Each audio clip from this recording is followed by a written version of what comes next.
السلام عليكم ورحمة الله وبركاته. ازيكم حبايبي؟ عاملين ايه؟ يا رب دايما تكونوا بخير. النهاردة هنسلق مع بعض الكرنب بطريقة سهلة جدا وبسيطة، مش هتاخد مننا اي وقت ولا اي صعوبة ولا اي تعقيدات. هنجيب حلة على قد الكرنباية، او مش شرط يعني تكون حلة كبيرة، هنملاها مية بالشكل اللي انتوا شايفينه ده. هننزل فيها بنص ليمونة علشان طبعا الحلة ما تسودش، ده بعيدا عن اي حاجة خالص. وهننزل كمان بمعلقة من الملح وربع معلقة من الكمون علشان الروايح اللي بتبقى في الكرنب والانتفاخات اللي بتبقى ناتجة عنه يعني. وبس هنغطي عليها ونسيبها بقى تغلي على جنب. دي بقى الكرنبايه اللي احنا هنسلقها النهاردة. طبعا بيبقى فيها ورق اخضر كده حواليها، طبعا انا شيلته. بنخليها كده بالشكل اللي انتوا شايفينه، وبعدين بنمسك الراس وننزل بالسكينة بشكل عمودي بنفس الطريقة اللي انتوا شايفيني بعمل بيها دي. طبعا الكرنب هتلاقوا له طرق كتير قوي في سلقه، وبصراحة انا شخصيا جربت طرق كتير قوي في سلقه، بس والله العظيم بجد دي اسهل طريقة ممكن تسلقوا بيها الكرنب. بجد والله طريقة تحفة وبسيطة جدا. شايفين الراس طلعت بالقلب بتاع الكرنباية، يعني القلب ده معروف ان هو ما بيتسلقش وما بيتحشيش. طلع مع الراس، يعني ولا اتهرى ولا اتفرفت ولا اي حاجة خالص. كل ما عليكي انتي بس بتنضفي الكرنبايه من الورق الاخضر اللي بيبقى حواليها، وتنزلي بالسكينه كده بشكل عمودي وتلفي حوالين الراس نفسها. هتلاقي الراس طلعت بالقلب بتاع الكرنبايه نفسه، مش هيتبقالك غير الكرنبايه بالورق بتاعها بس اللي احنا حابين نسلقه. شايفين بقى القلب بتاعها نضيف ازاي؟ ولا فيه بقى ورق متفرفت جواها ولا اي حاجه خالص. هنروح بقى نشوف الميه. هنا الميه كانت غلت. هنزل بقى بالكرنبايه. طبعا لو الحله صغيره زي ما انا يعني شايفيني، جيت اشوف الحله وحطيت فيها الراس، لقيت طبعا الكرنبايه كبيره. هنعمل ايه في الحاله دي؟ هنحاول ايه بس بكل بساطه كده وهدوء نشيل الورق من حوالين الراس. يعني انا شلت حوالي 3 ورقات او 4 علشان اعرف احشر الكرنبايه بالشكل اللي انتوا شايفينه ده. تمام، يعني عادي خالص. انتي بتحاولي ان انتي تشيلي الورق من بره، لان الورق اللي بره بيبقى ايه، مش ماسك قوي في الكرنبايه، تقدري تشيليه بايديكي. طبعا انا شيلته بايديا وحطيت الكرنبايه براسها بقلبها. يعني شايفيني حطيتها ازاي؟ بنكفيها على ايه، على التجويف المفتوح ده الاول لحد ما الميه بتتغلغل جوه ورق الكرنب ذاته. بتسيبيها حوالي نص دقيقه على الوش الاولاني، وبعدين تقلبيها تاني على ظهرها. يعني هي الوقت في التوتال كله تقريبا دقيقة ونص، دقيقتين يعني، مش اكتر.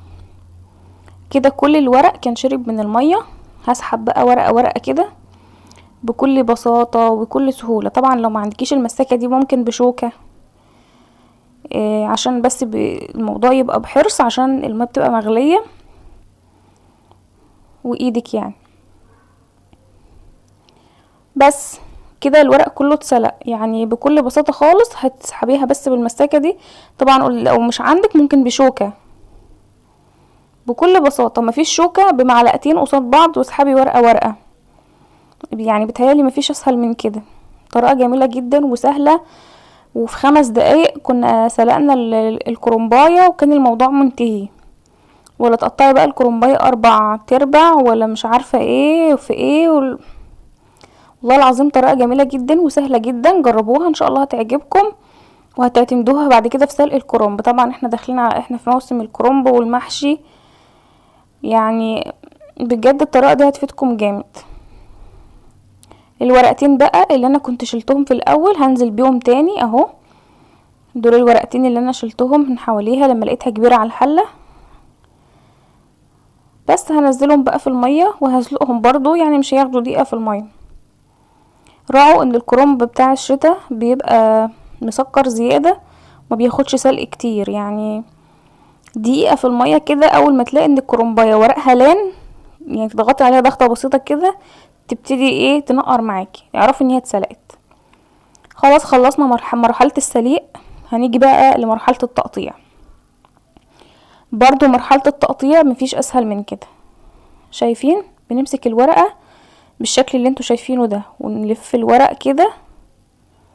طريقة جميلة جدا جدا، ولا بتخضري بقى في الورق ولا بتمسكي على الرخامة ولا اي حاجة، وانتي واقفة هتلاقي نفسك خلصتي في ثانية. بتقطعي طبعا على حسب المقاس اللي انتي حباه، اللي انتي شايفاه مناسب.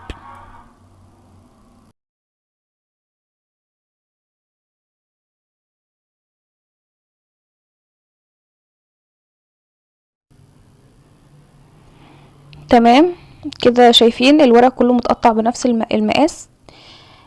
يا بنات بنمسك الورقة بالشكل اللي انتوا شايفينه ده، بنفرد الورقة عشان كلها تبقى طولها واحد، وبعدين بنشيل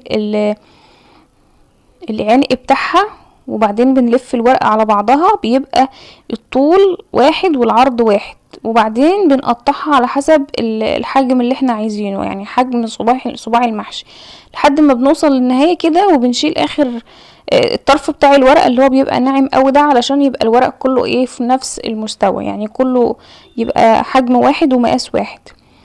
ده طبق انا عملته، بصراحة كنت تعبت طبعا. انا لما طلعت الورق طلعته في المصفى.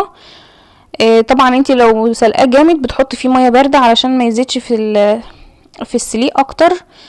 لكن انتي لو عملتي زي انا ما قلت، يعني هي بس دقيقه في الميه المغليه بتكون الورقه بقت زي الفل قوي. بس هكمل بقى كميه الورق اللي معايا هقطعها طبعا. هعمل معاكم ورقه كمان علشان تتاكدوا كمان وتشوفوا الطريقه. بنمسكها كده ونفرد الورقة عشان يبقى الطول مناسب، طولها الورق كله يبقى في الطول واحد وفي العرض واحد. وبعدين برضو بنقطع بالايه الحجم اللي احنا نشوفه مناسب، يعني تحبي الصباع طويل الصباع قصير، حاجة بترجع لك. اهم حاجة ان في النهاية الطرطوفة النهائية دي بتبقى اتشالت. وده كان شكل الورق اللي طلع من الكرنبايه كلها. يا رب تجربوا طريقتي وتعجبكم، ان شاء الله هتعجبكم لانها طريقه سهله وبسيطه. متنسوش تضغطوا لايك للفيديو واشتراك للقناه، وشكرا والسلام عليكم ورحمه الله وبركاته.